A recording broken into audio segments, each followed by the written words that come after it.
From Washington, this is VOA News.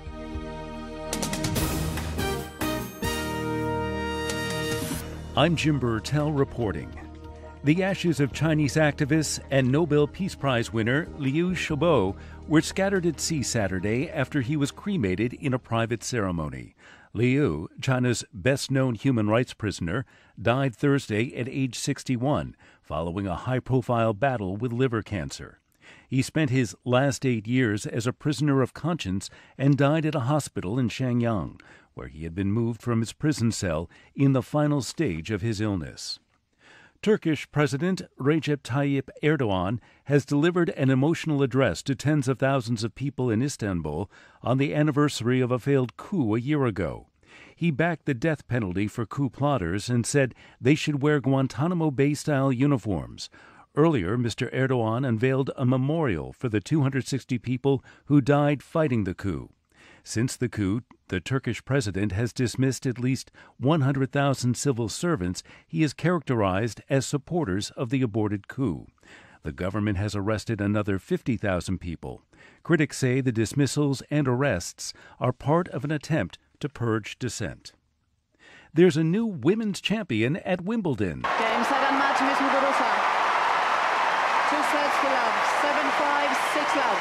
Spain's Garbiñe Muguruza has won her first Wimbledon title, defeating American Venus Williams in straight sets. The 37-year-old 10th-seeded Williams had been seeking to become the oldest women's Grand Slam champion, but couldn't overcome the 14th-seeded Muguruza. It is her second Grand Slam title. The men's final is on Sunday. This is VOA News. President Donald Trump is spending the weekend at his golf resort in New Jersey. He is apparently dismissing news accounts of the latest revelations on Russia's alleged efforts to influence last year's U.S. presidential election.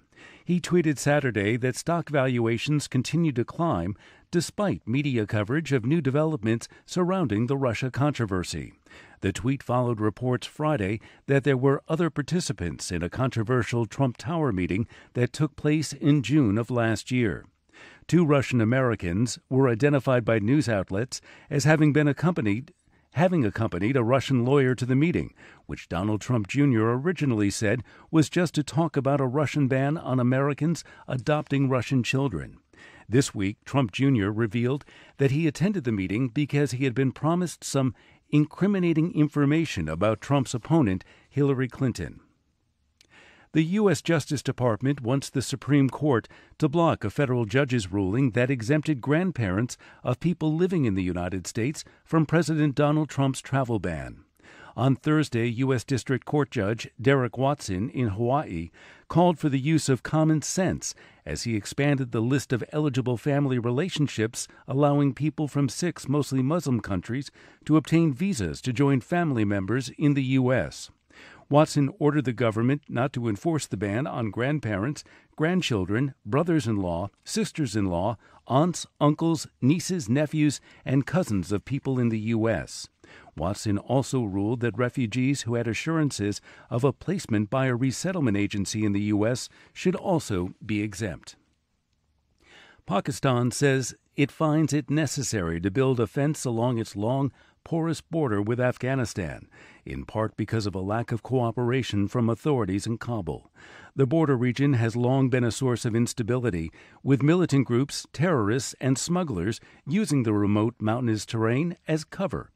Pakistan says it is now moving forward unilaterally to improve security in the region and increase the monitoring of millions of Afghan refugees living in Pakistan. Pakistan also accuses rival India of using growing influence within Afghan security institutions to destabilize Kabul's ties with Islamabad, accusations Afghan and Indian officials deny. The top Islamic State official in Afghanistan has been killed in a U.S. airstrike, the second such targeted killing in the past 4 months and third in the past year. U.S. military officials said Friday that Abu Sayyid was killed July 11th in a strike on the group's headquarters in the northeastern Afghan province of Kunar. That's the latest news from VOA. That's the latest world news from VOA.